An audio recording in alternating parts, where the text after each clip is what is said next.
Okay, let's talk about setting goals. A subject that altered my life forever. It was just unbelievable. I hadn't known my mentor, Mr. Schoaf, very long until one day he said, Mr. Rohn, let me see your current list of goals. He said, I've had a lot of experience and I've been out here for a while. And he said, let's go over them and maybe I can really give you some good ideas. And I said, I don't have a list. He said, well,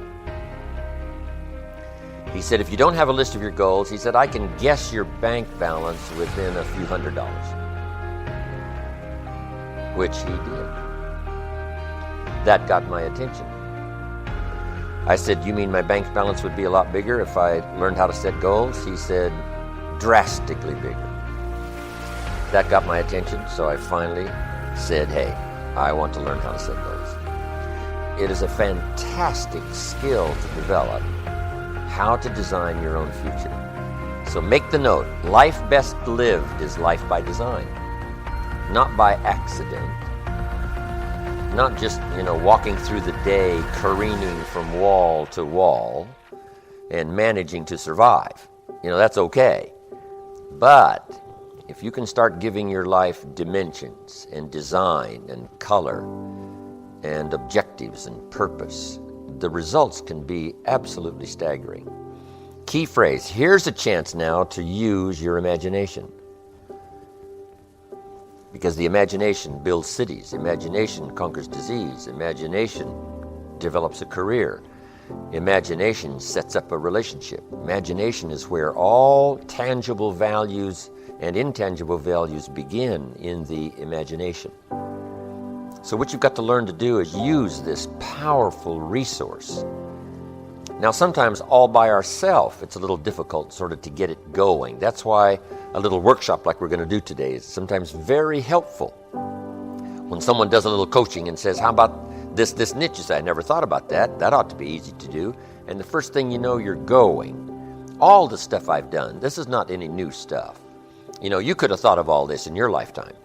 But in a concentrated way, like 2 days, if somebody comes along and says, how about, jot this down, you say, yes, I can understand that. I thought about that and I sort of dismissed it. That's why 2 days is so valuable, or 1 day, or whatever, a seminar, so that somebody takes you through some things that you could have thought of by yourself. You could have done your own research. But why not capsulize an event like this for a couple of days and then go through it and let it stimulate you to widen your life, whether it be your career or a relationship or financial independence or a project that you're working on, whatever that is. This kind of time is so valuable.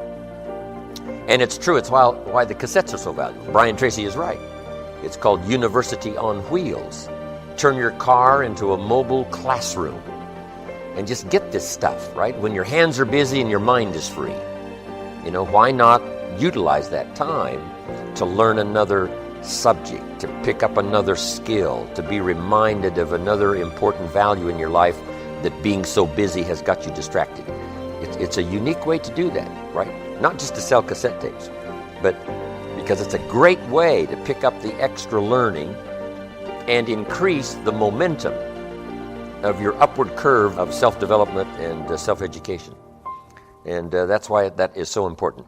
But now, tapping this resource of the imagination and thinking about your future, thinking about tomorrow, as early as tomorrow or the rest of the day, and thinking on out the rest of the year, on into the next century, on into the early years of the next century.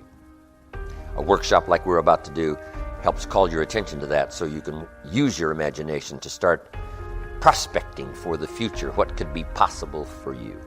So make a little star there now that says, finish this later. And then I want you to add these notes. My mentor, Mr. Schoaf, when I'm 25 years old, said, Mr. Rohn, I think you should set a goal to become a millionaire. And I thought, well, that'd be interesting. $1 million sounds interesting. And then he added this that changed my life forever. It was a twist on philosophy. Here's what he said. Set a goal to become a millionaire for what it will make of you to achieve it. Set a goal to become a millionaire for what it will make of you to achieve it. I had never thought about that before. The major reason for setting goals is what it makes of you to achieve them. The muscle you must develop, the thinking you must develop, the skills you must develop, the person you must become, what you must know about the marketplace and how to serve the customer and how to do the deal. All the stuff you learn and become and learn and become and learn and become. That's what's valuable. That's why you go for something fairly lofty. Here's what we learn in leadership. Don't join an easy crowd where the expectations are low or where they don't care. The problem with that is you won't grow. Go where the expectations are high. Go where you're challenged to study, read, change, develop, learn the next skill. Because it's the challenge that creates the muscle. The mental muscle, the vocal muscle, the actual physical muscle to become better, stronger, wiser, more unique. And Mr. Shove said, when you become a unique person worth $1 million, then here's what he said, now you could give the money away because the money is not what's important. What's important is the person you have become.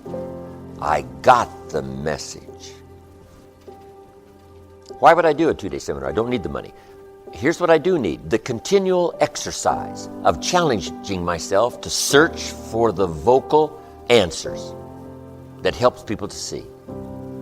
To struggle with the vocabulary that tries to make it clear for me and maybe makes it clear for you. Why would I give up that exercise that makes me grow year by year and develop year by year? See, I wouldn't give up this unique challenge to challenge myself, to be up to date, that when the century turns, I'll be ready for it, regardless of age. Age doesn't matter. What matters is state of mind. What matters is skills. What matters is development. What matters is personality. What matters is charisma. What matters is your reach, your influence. What matters is those extraordinary things that all humans can accomplish within themselves. See, that's what matters. And if you stop that process, it isn't a matter of the money stops. What stops is your personal development stops. Lacking now the full distance of your full potential. If that stops, see, that's where you shortchange yourself. You must know who you are. No, I'm not talking about your name or your occupation. I'm not talking about what people say about you on Facebook. I'm not talking about your PIN number.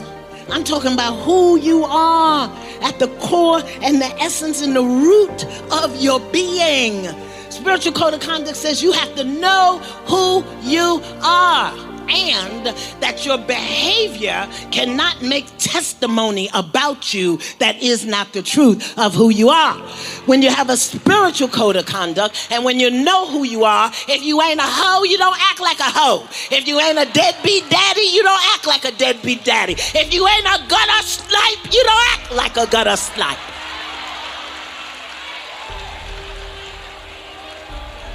Come on now. You know who you are from the inside to the outside. And your behavior is a demonstration of what you believe to be true about you. Spiritual Code of Conduct says know who you are when somebody calls you out your name in your face. So I started talking to other people, and I would ask them what they were doing. And I said, but is that your passion? And they would say no. I said, then what's your real passion? And they would tell me what their real passion was. Then I said, well, then why aren't you doing what you really want to do? Oh, I can do it, but. And they would continue on. So this word, but just kept on coming up. And then it also has some friends like woulda and coulda and shoulda. And one day, I'm going to have my own business. Those people who talk about one day I'm gonna. Some of y'all know some of those one day I'm gonna people. Raise your hand. Some of you get up in the morning and look in the mirror at that person. I just tease it, all right? So how is it that many times we block ourselves and we use these words almost like we're in a trance, like we're sleepwalking through life, that we find ways to cancel out our dreams? And I think that but is a dream killer.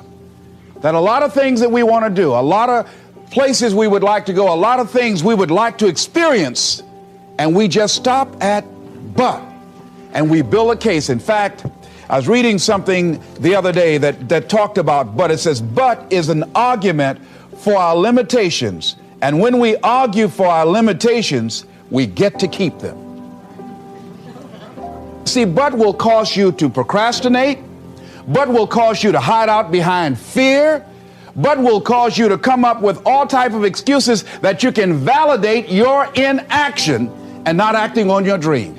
And right now, more than ever, people need to look for ways to live their dream. People need to look for ways to make it on their own. There is no such thing as job security.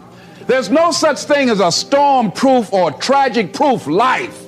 There are no guarantees today, ladies and gentlemen. The illusion is gone. There was a time when we graduated from high school, you were told, go to college and get out, and you go and work for a corporation for 30 or 40 years, give your gold watch, and you'll retire. Special announcement, that day is gone. That day is gone, never to return again. So instead of people living in fear, feeling stressed out, feeling powerless, feeling like victims, I think it should be a time that we need to begin to look at ways that we can become an active force in our own lives. Look at ways when we can decide to take charge of our own destiny. Look at ways when we can decide to design a life of substance and begin to truly live our dreams. And it's time for people to decide, I'm ready to get on with my life. Shake somebody's hand on your right and left. A guy named Bob May say this, don't let nobody turn you around. Do that right quick.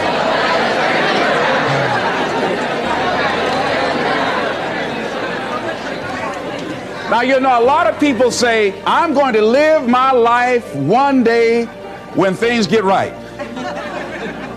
When I get all my bills paid. When I get my feet on the ground. I say, what have you been walking on? See, there are no problem-free moments. A guy named Dimples had a record one time called, If It Ain't One Thing, It's Another. And I say, if it ain't one thing, it's 12 others. Always something there to build a case on why you can't move on, why you can't grow to the next level, why you can't begin to manifest your greatness, why you can't begin to live life on your terms. Always something there to block you, to keep you where you are, and keep you from beginning to develop your true greatness. Always some fear. How do we handle it? And I'm saying that if you've been hiding out behind but, if you've been using the fact that you don't have enough money or you don't have the education, take it head on. Go get the education. I was saying to a guy the other day who was saying, I said, how old are you? He says, 47 years old. I said, your sister tell me that you can't read. He said, that's right. I said, why? Well, you know, I didn't go to school. I said, excuse me, how old are you? I'm 47. 47? Yes. And you can't read or write? Yes. Have you ever heard of adult school, adult education? Have you decided that you should learn how to read to begin to expand your world? Why are you using that as a racket? Why don't you decide now that you're going to expand your world, that if other people can learn, you could learn too? Well, it's hard for me. Have you been and sit in a class yet? Have you signed up yet? No, I haven't.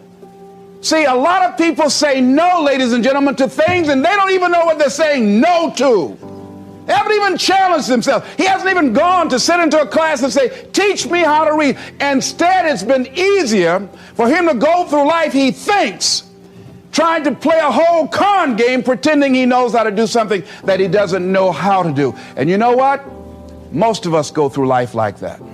Most of us go through life pretending that we're satisfied where we are, pretending that everything is okay, pretending that we don't have any special goals or ambitions or desires, when really deep down inside we do really want more.